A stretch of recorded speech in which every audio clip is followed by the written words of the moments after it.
नमस्कार प्यारे विद्यार्थियों, मैं दिनेश चौधरी एक बार फिर आपका स्वागत करता हूँ पराक्रम अकेडमी बनारस। मित्रों, हम अध्ययन कर रहे हैं कोशिका के बारे में और अभी तक हमने कोशिका की भित्ति, कोशिका झिल्ली एवं केंद्र के बारे में अध्ययन किया है।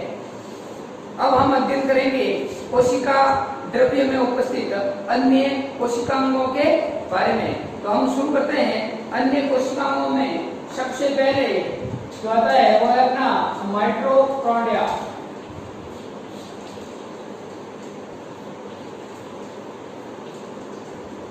हम अध्ययन कर रहे हैं कोशिका द्रव्य और कोशिका द्रव्य में उपस्थित अन्य कोशिकांगों के बारे में। कोशिका द्रव्य जिसे क्या कहा जाता है? साइटोप्लाज्म। साइटोप्लाज्म में मैं यदि केंद्र जोड़ूं तो क्या बन जाएगा? जीव द्रव्य, प्रोटोप्लाज्म। अब देखिए, हम कोशिकांगों की बात करते हैं और सबसे पहले हम अध्ययन करेंगे माइटोकॉन्ड्रियन के बारे में। माइटोकॉन्ड्रियन आपने कई बार नाम सुना होगा, माइटोकॉन्ड्रिया। वो बहुवचन होता है, एक वचन माइटोकॉन्ड्रियन होता है। देखिए, माइटोकॉन्ड्रियन जो होता है यह एक बेलनाकार, कैसी आकृति का? बेलनाकार। और झिल्ली के आधार पर बात करें तो दोहरी झिल्ली युक्त कोशिकांग है। बेलनाकार दोहरी झिल्ली युक्त, दोहरी झिल्ली युक्त कोशिकांग है। अब देखिए इसकी खोज के बारे में। पहले तो मैं आपको बताता हूं, इसका मुख्य कार्य जो है वह है ऊर्जा का उत्पादन। देखो, हम इस प्रकार याद रखेंगे खोज का कि इसकी ऊर्जा कब आई। कैसे याद रखेंगे? ऊर्जा कब आई। तो देखो, माइटोकॉन्ड्रियन को सबसे पहले जिस वैज्ञानिक ने देखा उसका नाम है कॉलिकर। क्या नाम है? कॉलिकर। माइटोकॉन्ड्रियन को सबसे पहले जिसने देखा उसका नाम है कॉलिकर। और देखो, ए से याद रखना है आपको, अल्टमैन। कोशिका की खोज, सॉरी माइटोकॉन्ड्रियन की खोज के बारे में आपको कॉलिकर मिले तो भी सही है, अल्टमैन मिले तो भी सही है। इन दोनों ने इसकी खोज की 1880 में। अल्टमैन ने माइटोकॉन्ड्रियन की खोज कब की? 1880 ईस्वी में। अब देखो, इसको जो नाम दिया था इन्होंने, वह नाम दिया था सूत्रकणिका। क्या नाम दिया था? सूत्रकणिका। जबकि ये जो माइटोकॉन्ड्रियन है वह दिया था बेंडर। इसने दिया था बेंडर नाम के वैज्ञानिक ने। क्या नाम दिया? माइटोकॉन्ड्रियन, या बोल सकते हैं माइटोकॉन्ड्रिया। तथा एक अन्य नाम और दिया जिसे आप बोलते हैं बायोब्लास्ट। यदि आपको बायोब्लास्ट के बारे में पूछा जाए तो भी माइटोकॉन्ड्रिया ही है। देखो, इसका जो उपनाम है, इसका उपनाम है कोशिका का शक्तिग्रह। कोशिका का शक्तिग्रह, यानी जो शक्ति मिलती है, जो शक्ति स्टोर होती है, वो किसमें होती है? माइटोकॉन्ड्रिया में। तो कोशिका का शक्तिग्रह, या इसे कोशिका का ऊर्जा घर, पावर हाउस ऑफ सेल, इसको बोलते हैं माइटोकॉन्ड्रिया को। इसकी खोज किसने की? कॉलिकर या अल्टमैन, दोनों में से आ जाए तो दोनों सही है। जबकि इसको माइटोकॉन्ड्रिया नाम किसने दिया? बेंडर ने दिया। अब देखो, ये जो माइटोकॉन्ड्रिया है यह प्रोकैरियोटिक जो कोशिकाएं होती है, प्रोकैरियोटिक कोशिकाएं तथा आरबीसी में तथा रेड ब्लड सेल में नहीं पाया जाता, अनुपस्थित होता है। कहां प्रोकैरियोटिक कोशिकाएं तथा आरबीसी में यह नहीं पाया जाता। देखिए ये जो माइटोकॉन्ड्रिया है, ऊर्जा के साथ साथ आवश्यकता पड़ने पर, कब? जब आपको आवश्यकता हो, आवश्यकता पड़ने पर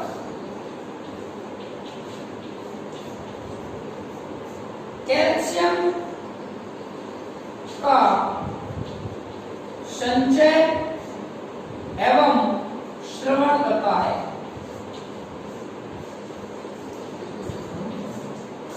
इस चीज का भी आपको ध्यान रखना है कि माइटोकॉन्ड्रिया जो किसका श्रवण और संचय कर सकता है? कैल्शियम का संचय एवं श्रवण कर सकता है। माइटोकॉन्ड्रिया जो है वह पक्षियों के पंखों में इसकी संख्या अधिक पाई जाती है। उसका कारण क्या है? जहां हमको ऊर्जा की ज्यादा मात्रा की आवश्यकता होगी वहां पर हमें क्या मिलेगा? माइटोकॉन्ड्रिया। अब देखिए मैं बात कर रहा हूं माइटोकॉन्ड्रिया की संरचना के बारे में, इसकी आकृति के बारे में। तो देखिए इसकी जो आकृति होती है वो कैसी होती है? इसकी आकृति होती है बेलनाकार। तो देखो इसकी जो आकृति होती है वह बेलनाकार होती है और ये जो है वो एक दोहरी झिल्ली युक्त कोशिकांग है। अब देखिए ऐसा ये कोशिकांग है, ये इसका बाहरी आवरण, बाहरी आवरण, आउटर कवरिंग। ये आंतरिक आवरण बोलो चाहे झिल्ली बोलो, एक ही बात है। इन दोनों के मध्य ये जो अवकाश पाया जाता है इसे बोला जाता है पेरीमाइटोकॉन्ड्रियल अवकाश। पेरीमाइटोकॉन्ड्रियल अवकाश। इस पेरीमाइटोकॉन्ड्रियल अवकाश के अंदर एक ये जो द्रव पाया जाता है इसको बोला जाता है साइटोसोल। साइटोसोल, साइटोसोल द्रव लिक्विड पाया जाता है। इसी में एक रिएक्शन होती है एसिटाइल एंजाइम की, एसिटाइल एंजाइम्स। देखो जो ये आंतरिक झिल्ली है ये वास्तव में इस प्रकार झिल्ली न होकर जिस प्रकार दीवार पर पर्दा लगा होता है ठीक इस प्रकार की एक झिल्ली होती है जो चारों तरफ होती है, अर्थात ये इस प्रकार की झिल्ली होती है, अंदर की झिल्ली। इन दोनों झिल्लियों में जो ये अंदर दसा हुआ भाग है, ये जो अंदर दसा हुआ भाग है वह क्रिस्टी कहलाता है। क्या कहलाता है? क्रिस्टी कहलाता है। और जो ये एक अंतराल है इसे क्रिस्टा बोलते हैं। केवल एक अंतराल को क्या बोला जाता है? यहां से यहां तक का जो पोर्शन है इसको क्रिस्टा कहते हैं और ये जो सभी पूरे दसे हुए भाग हैं इसको क्या बोला जाता है? क्रिस्टी। जो ये भाग अंदर दसा हुआ होता है इसमें यहाँ पर इस प्रकार की एक संरचना पाई जाती है जिसे क्या बोला जाता है? ऑक्सीसोम पाए जाते हैं। ये क्या पाए जाते हैं? ऑक्सीसोम, जो क्या करते हैं? एटीपी का निर्माण करते हैं। एटीपी क्या होती है? ऊर्जा होती है। एडिनोसिन ट्राइफॉस्फेट के रूप में इसमें ऊर्जा संचित होती है और वह ऊर्जा यहाँ पर इस प्रकार पाई जाती है। अब देखो इस ऊर्जा के निर्माण में इसमें इसके वाहन है तो इलेक्ट्रॉन वाहक भी पाए जाते हैं। ये जो आंतरिक झिल्ली है इस झिल्ली में क्या पाए जाते हैं? इलेक्ट्रॉन वाहक पाए जाते हैं और ऑक्सीसोम पाए जाते हैं, जिनके कारण क्या होता है? ऊर्जा का उत्पादन होता है, ऊर्जा का निर्माण होता है।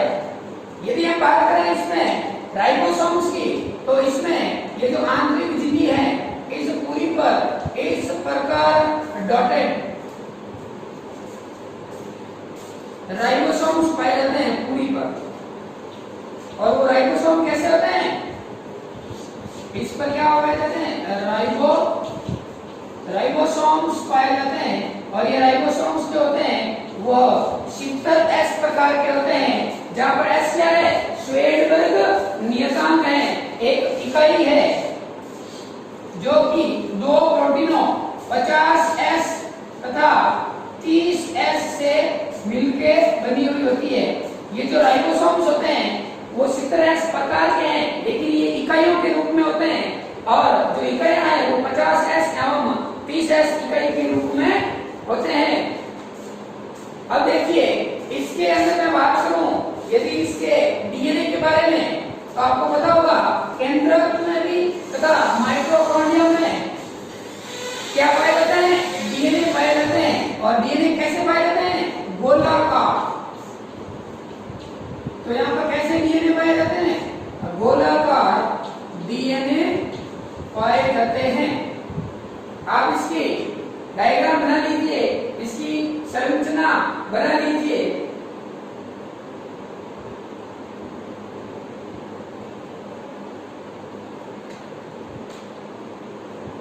देखिए मित्रों, इसमें जो ऊर्जा का निर्माण होता है वह पाइरुवेट अम्ल,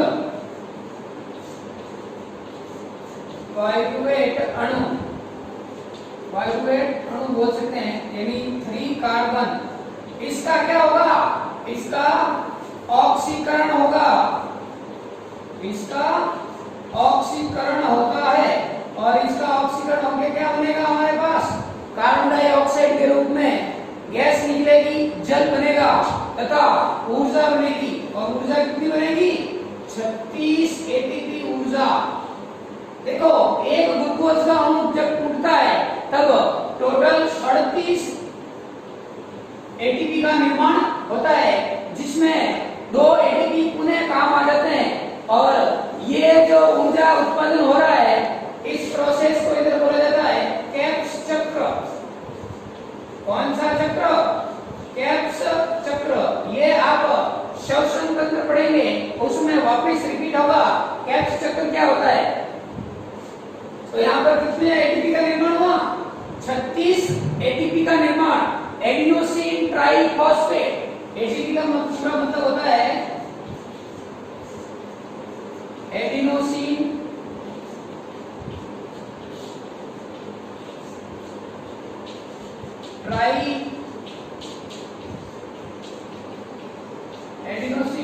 ट्राइफॉस्फेट। देखो एक एटीपी जो होती है, एक एटीपी जो होती है, एक जो मॉलिक्यूल होता है वो 7.3 किलो कैलोरी ऊर्जा का होता है। कितने का, 7.3 किलो कैलोरी ऊर्जा का होता है। तो देखो हम अध्ययन कर रहे हैं कोशिका द्रव्य में उपस्थित कोशिकाओं की। और सबसे पहले हमने जो कोशिकांग लिया है वो है माइटोकॉन्ड्रियम, जिसकी आकृति बेलनाकार होती है तथा यह दोहरी झिल्ली युक्त होता है। इसकी खोज की बात करें तो सबसे पहले इसको ओलिगर नामक वैज्ञानिक ने देखा था, जबकि इसकी खोज जो है 1880 ईस्वी में अल्टमैन द्वारा की गई। उसके बाद यदि इसको पूछा जाए इसका जो नामकरण हुआ है वह किसने किया, तो इसका नामकरण बेंटन ने किया। तो इसको इसके नामकरण खोज से संबंधित 3 वैज्ञानिकों का नाम आपको याद रखना है, ओलिगर, अल्टमैन और बेंडा। बेंडा ने इसे एक और नाम दिया जिसे बायोब्लास्ट कहते हैं। ये प्रोकैरियोटिक और आरबीसी में नहीं पाया जाता, यूकैरियोटिक सेल्स में पाया जाता है। यदि बात करते हैं इसकी संरचना की तो ये दोहरी झिल्ली युक्त है।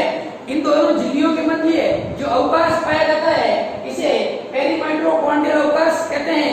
इसमें एक द्रव पाया जाता है जिसे साइटोसोल द्रव कहते हैं, साइटोसोल कहते हैं। इसमें एक रिएक्शन होती है एसिटाइल एंजाइम्स की, और इसमें जो एंजाइम्स पाए जाते हैं वो कौन से होते हैं, एसिटाइल एंजाइम्स पाए जाते हैं।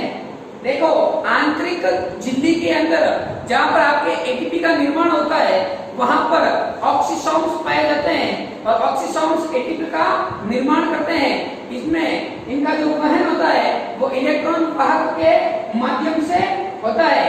जो आंतरिक झिल्ली होती है इसमें जो धसी हुई भाग होती है वो क्रिस्टा कहलाता है और संपूर्ण धसे हुए भाग को क्या बोलते हैं? क्रिस्टी बोला जाता है। और जो ऊर्जा का निर्माण होता है वह कैप्स चक्र के माध्यम से होता है। आगे हम बात करेंगे दोहरे झिल्ली युक्त कोशिकाओं की। तो उसमें आता है एक प्लास्टिड लवक जो पादप कोशिकाओं में पाए जाते हैं, जिससे क्या होता है? जिससे कलर उत्पन्न होता है। जैसे आपने सुना होगा हरित लवक, गाजर का कैरोटीन, टमाटर में लाइकोपीन, पत्तियों और फलों का रंग ज़ैंथोफिल इत्यादि। तो हम बात करते हैं दूसरे कोशिकाओं की, जिनको बोला जाता है लवक या प्लास्टिड। मित्रों, प्लास्टिड जो है इनके बारे में हमें किसने बताया? हैकेल ने। हैकेल नामक वैज्ञानिक ने हमें प्लास्टिड लवकों के बारे में बताया, जिसके कारण कलर उत्पन्न होता है। मनुष्य में या आप जंतु कोशिका की बात करें तो इसमें लवक प्लास्टिड उपस्थित नहीं होते। यदि प्लास्टिड उपस्थित होते तो हमारा कलर भी अलग अलग प्रकार से होता और हमारी मम्मी हमें बुलाती कि ये पीले वाला बच्चा मेरा है, वो काले वाला बच्चा आपका है, ये हरा वाला बच्चा उस आंटी का है या उस भाई का है, इस प्रकार। तो शुक्र है कि हमारे अंदर प्लास्टिड नहीं पाए जाते। प्लास्टिड की खोज किसने की? प्लास्टिड की खोज हैकेल नामक वैज्ञानिक ने की। यह 3 प्रकार के होते हैं। प्लास्टिड कितने प्रकार के होते हैं? 3 टाइप्स। 3 प्रकार के प्लास्टिड होते हैं। सबसे पहले यदि मैं प्लास्टिड की बात करूं तो आता है अपना ल्यूकोप्लास्ट।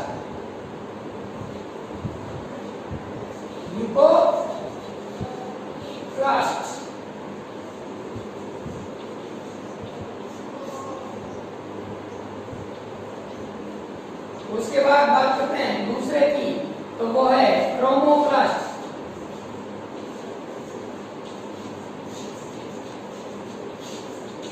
और तीसरा जिसको आपने कई बार सुना होगा क्लोरोप्लास्ट।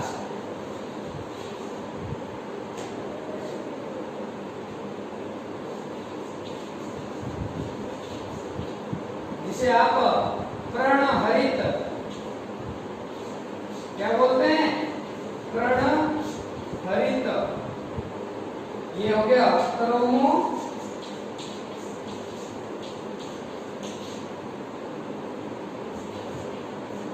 क्रोमोप्लास्ट। देखिए ये जो ल्यूकोप्लास्ट होता है यह अवर्णीय होता है, अर्थात इनमें कलर नहीं होता, अवर्णीय होता है। ये जो होता है वर्णीय, इसमें कई प्रकार के कलर्स पाए जाते हैं, अर्थात यह रंगीन होता है, भिन्न भिन्न कलरों का होता है। और हम बात करते हैं पर्णहरित की, तो क्लोरोप्लास्ट में कैसा रंग होता है अपना? हरा रंग। प्रकाश संश्लेषण की क्रिया वगैरह पढ़ी होगी आपने, वह क्लोरोप्लास्ट के कारण ही होती है। अवर्णीय लवक में भिन्न भिन्न पदार्थ पाए जाते हैं, विभिन्न पदार्थ पाए जाते हैं। देखिए सबसे पहला जो क्लास है वह है एमाइलोप्लास्ट। क्या है? एमाइलोप्लास्ट जो है वह किसका संग्रहण करता है? कार्बोहाइड्रेट्स का।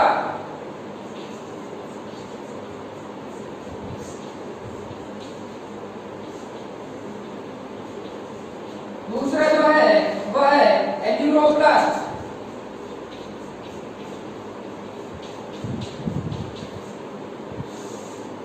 एल्यूरोप्लास्ट जो है वह करता है प्रोटीन्स का।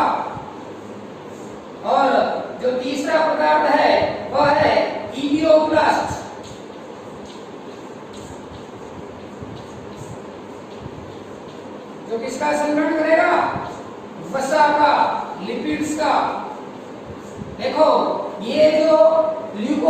जो है वह कहाँ पाया जाता है? वह आपकी जड़ में पाया जाता है, पेड़ पौधों की जड़ों में पाया जाता है। आपको पता होगा पेड़ पौधों की जड़ों का कोई भी कलर नहीं होता, वह बिना कलर की होती है। तो इसमें ये जो 3 प्रकार के पदार्थ पाए जाते हैं, जो कार्बोहाइड्रेट्स, प्रोटीन और वसा का संचय करते हैं, ये अवर्णीय लवक होते हैं। उसके बाद हम बात करते हैं वर्णीय लवकों की। तो देखो वर्णीय लवक कई प्रकार के होते हैं, कुछ एक उदाहरण लिखवा देता हूं मैं आपको। सबसे पहले हम यदि बात करें कैरोटीन, तो आपको पता ही होगा गाजर, गाजर में कौन सा वर्णक पाया जाता है? कैरोटीन। कैरोटीन वर्णक की वजह से ही गाजर का रंग होता है। उसके बाद यदि मैं बात करूं टमाटर के लाल रंग की, तो उसमें होता है ल्यूकोपिन। टमाटर में क्या पाया जाता है? ल्यूकोपिन। यदि हम बात करें पेड़ पौधों की पत्तियों के बारे में, पेड़ पौधों की पत्तियों के बारे में या फूलों के बारे में या फलों के बारे में जिनका कलर पीला हो जाता है, तो जो पीला वर्णक होता है वह होता है अपने ज़ैंथोफिल के कारण। इसके कारण ज़ैंथोफिल के कारण ये वर्णक परिवर्तित होते रहते हैं, यह वर्णक परिवर्तित होते हैं। कैसे? जैसे आपका फल होता है, सर्वप्रथम उसमें क्लोरोप्लास्ट पाए जाते हैं, जिसके कारण वह हरा रंग का होता है। लेकिन धीरे धीरे आपको पता है जो फल है, जैसे आपका मैंगो है, मैंगो सर्वप्रथम हरे रंग का होता है, लेकिन बाद में धीरे धीरे पीला पड़ जाता है। तो वो पीला पड़ने का कारण है जो आपका लवक है, जो प्लास्टिक है, वो क्लोरोप्लास्ट से क्या हो गया? क्रोमोप्लास्ट हो गया, और क्रोमोप्लास्ट में क्या हो गया? ज़ैंथोफिल हो गया। इस कारण से वह पत्तियों और फूलों का रंग कैसा हो जाता है? हरा हो जाता है। अब मैं बात करता हूं पर्णहरित की, क्लोरोप्लास्ट की। क्लोरोप्लास्ट, अब देखिए क्लोरोप्लास्ट जो है, आपने एक अभिक्रिया पढ़ी होगी, प्रकाश संश्लेषण की अभिक्रिया। कैसी अभिक्रिया? प्रकाश संश्लेषण। पेड़ पौधों द्वारा भोजन निर्माण की अभिक्रिया क्या कहलाती है? प्रकाश संश्लेषण अभिक्रिया कहलाती है। और ये जो प्रकाश संश्लेषण की अभिक्रिया होती है, देखिए ये मैग्नीशियम की उपस्थिति में होती है, मैग्नीशियम धातु की उपस्थिति में होती है। प्रकाश संश्लेषण की क्रिया से ही पादप अपना क्या करते हैं? भोजन का निर्माण करते हैं। तो इसे पादप रसोई घर भी कहा जाता है। इसे और किस नाम से जाना जाता है? पादप रसोई घर के नाम से भी जाना जाता है। इसे क्लोरोप्लास्ट को। और ये जो क्लोरोप्लास्ट है, ये नाम किसने दिया? यदि ये पूछा जाए तो ये नाम एक वैज्ञानिक ने दिया, जिसका नाम है शिम्पर। जिसका क्या नाम है? शिम्पर। अब देखो प्रकाश संश्लेषण की अभिक्रिया कैसे होती है। इसमें क्या होता है? 6 कार्बन डाइऑक्साइड के अणु, 6 जल के अणु, मैग्नीशियम धातु की उपस्थिति तथा अब क्या मिलेगा आपको? प्रकाश। तो क्या बनेगा आपमें? 6 ऑक्सीजन के अणु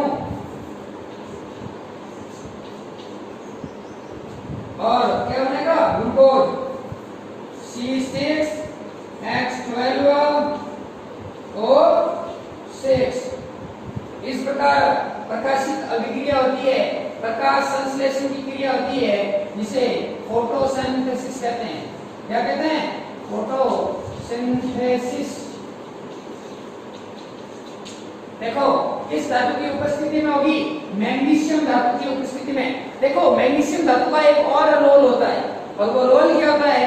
देखो यदि प्रकाश की मात्रा ज्यादा हुई, धूप तेज हुई, तो आप देखेंगे जो पत्तियां होती है वो सिकुड़ जाती है, कम हो जाती है, लचीली ज्यादा हो जाती है।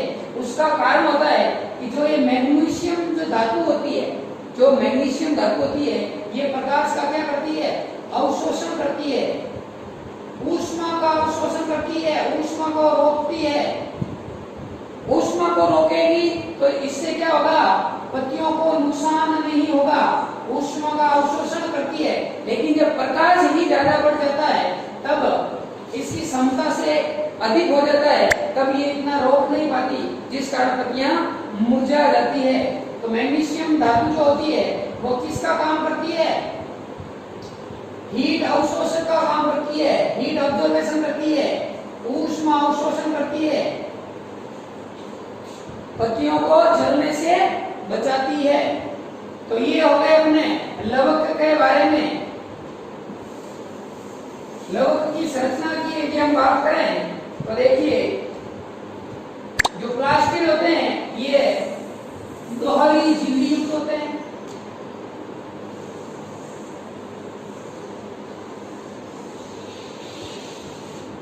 अब देखिए इसमें क्या होता है, इस प्रकार सिक्के नुमा आकृतियां होती है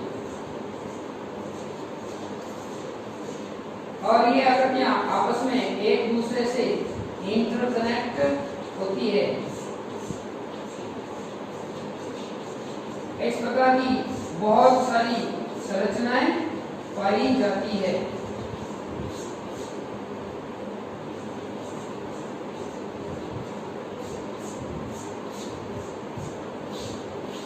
इस प्रकार आपस में ये सभी इंटरकनेक्टेड होती है।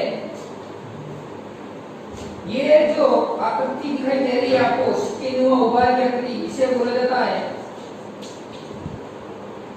हाइलेकोइड। और ये जो सिक्के नुमा आकृति होती है इसको बोला जाता है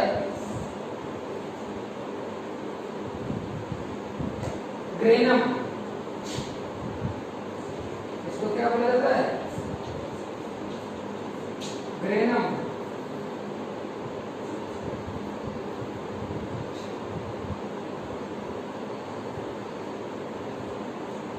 ये जो सिक्केनुमा आकृति है इसको बोला जाता है थाइलेकोइड और ये जो पूरी संरचना होती है इसे बोला जाता है ग्रेनम। और ये दो ग्रेनमों को जो जोड़ने वाली संरचना है इसे बोला जाता है इंटरग्रेनम। इसे क्या बोला जाता है, इंटरग्रेनम।